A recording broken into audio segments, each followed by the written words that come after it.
So after their season being ended in a very gut-wrenching way in a Game 7 loss in the Eastern Conference Finals, the Miami Heat entered this offseason with a lot of questions surrounding this team and what it may look like coming next year. Because while they are one of the better teams this season, the league is definitely going to change up next year with the return of a lot of stars like Zion Williamson, Damian Lillard, Kawhi Leonard. A lot of teams are about to get better and a lot of teams are about to develop. And it could look like a very different field going into next year, depending on how free agency goes. So to keep up with that time, the Miami Heat need to look into a lot of ways to make this team better than it is. And with a lot of the problems being shown up in the Boston Celtics series, like this team's inability to really score that well in the half court, unreliable shooters on the team sometimes that you can count the days that they do shoot well, questions surrounding some of the young guys on this team and whether they should be traded for stars like Tyler Herro and other young guys that just need to take that leap and being a little bit more aggressive on the offensive end like Bam Adebayo. And with all that being said, this was all addressed by Pat Riley in his most recent press conference. And while I won't show the entire thing, the main points of the press conference, he talked about Kyle Lowry not only getting in shape but coming back the best shape that he's been in his career, and he understands a lot of the off-court problems that he had, like family business and certain things that he needed to deal with this year. Tyler Herro finally taking the leap and becoming an actual two-way player, working on his body, getting stronger that way, and to earn his starting spot coming this training camp. You have him talking about Bam Adebayo and how we need to get Bam 15 more at least 15 field goals a game, which is definitely another way to up this offense because Bam in the half court is one of our more reliable guys. But he also praised Bam in saying that Bam is only 24 years old, and we asked a lot of him as of right now to be the handoff, the DHO dribble handoff guy for Max Strus and Duncan Robinson, be a great screener, play all NBA defense at all times. It's just a lot of responsibility to expect somebody to not only be always engaged in the offensive end, scoring wise, while also being probably one of the main playmakers on the offensive end and being an all-time defender on the other side of the ball. And in saying that, he also kind of called Max Strus and Duncan Robinson screen merchants, and he included Tyler Herro in that a little bit, but he also added that Tyler Herro can score at any point on the floor, so I don't really think you can add him in that mix of things. It's just a lot of things. He also talked about PJ Tucker being a guy that he really likes on this team. Overall, it was a great press conference. If you want to watch it, it's a lot of what you want to hear from a guy that's running this team. It's a lot of the problems that I really hope they do address. But we're going to talk about the different ways Miami Heat can address certain of the amount of these problems and what they can do to really become a better team next year.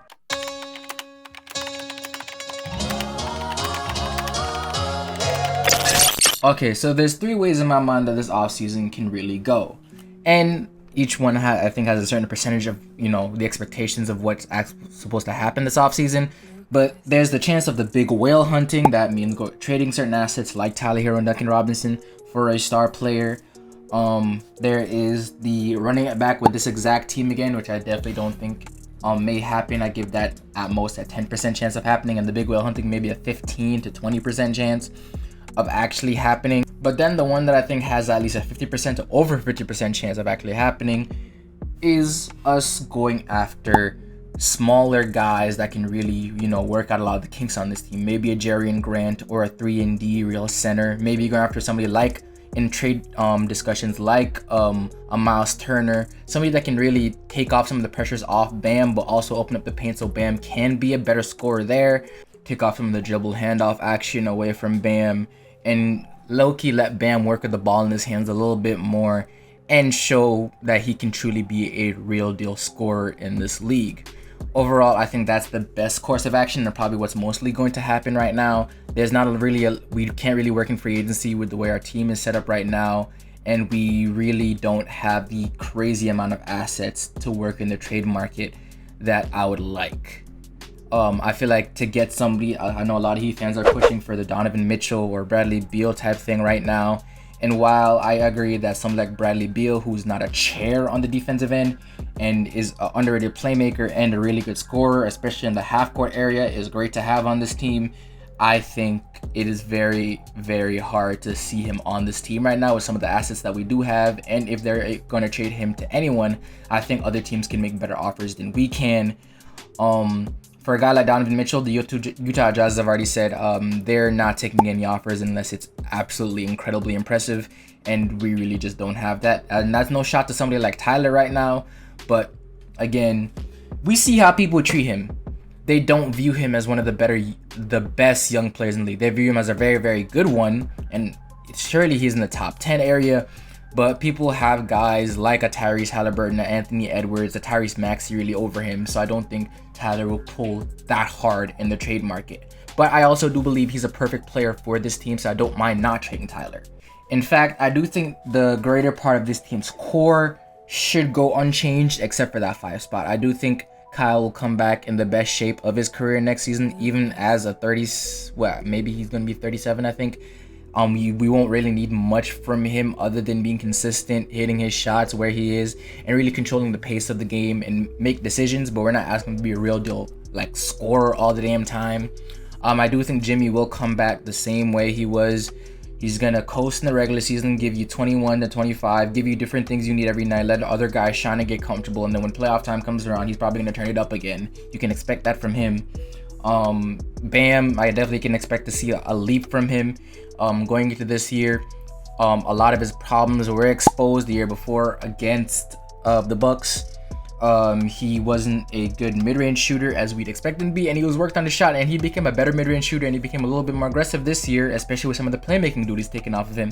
And this year is just is showing that when he has a lot of the playmaking duties that he did have to help Max Strus and Duncan Robinson when Kyle Lowry wasn't in, he tends to also be very, very lax when it comes to scoring the ball. So I definitely expect him to come back better in that way. Somebody like Tyler Herro was a great scorer this year, but putting a little bit more muscle can make him not only a better finisher around the rim using his body, but they can definitely send him to the free throw line more. And I think that's where he can truly make his mark as a scorer in this league. But then also, you can really expect him to probably come back a better defender than he is right now. I do think with building a little bit more muscle and athleticism in his body, he can definitely move his feet a little bit better. And it's not like he doesn't put effort in on the defensive end. He's definitely a effort defender, and he definitely puts time in. But obviously, teams do go out to hunt him. And I can't really say much when guys like LeBron James, Jason Tatum, and Jaylen Brown hunt him out and they somehow score sometimes. And he was playing good defense. Sometimes they wouldn't. But when guys like that score on you, I really can't be mad at it when you're not even looked like as a lockdown defender. You're just the weakest link in the lineup that they do put out. And overall, the team also did play a little bit slower with Tyler on the court, so I'd love to see him work on speeding up his game a little bit. And overall, I do want to see him as a better defender because in the playoffs, his plus minus when on the court wasn't pretty. And then overall, guys like Duncan Robinson, I honestly don't think we'll be seeing him back on this team again. And I also think that once he does move away from the team with a little less pressure, and probably with a team that can get him open a little bit more, and he doesn't have to work as hard for some of those open shots, I do think he'll be back to his 40 to 42, maybe close to 43, 44% from 3 again, which pisses me off to think about. I do think that guys like Max Strus are probably going to be moved to the bench. I do think Tyler will earn that starting spot coming training camp time. I do think guys like Victor Oladipo can definitely fill in that 6-man role even better with having a full offseason to work on his game and not rehabbing.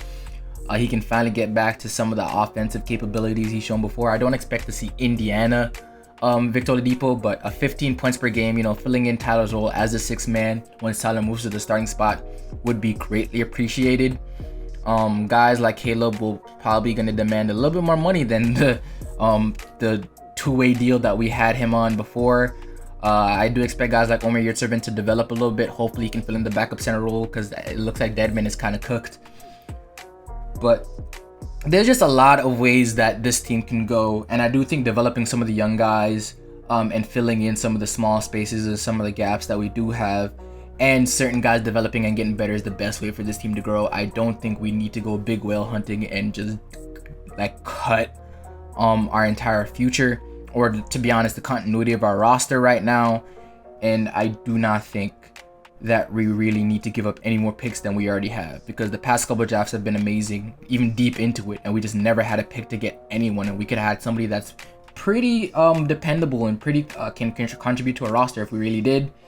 So overall, that's how I view this offseason. I do think we'll be very active.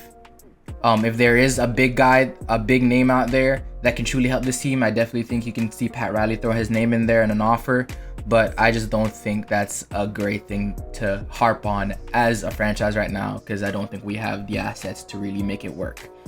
But with that being said, this is FLB. Let me know what you guys think in the comment section down below. Do you think this team is finally gonna be able to get it done next year? Right now, with how good I think the rest of the East is getting, if we don't make some significant changes, I think we'll be right back to where we were, maybe in the second round exit instead of a conference finals team. But with that being said, this is FLB. That's my time, and I'm out.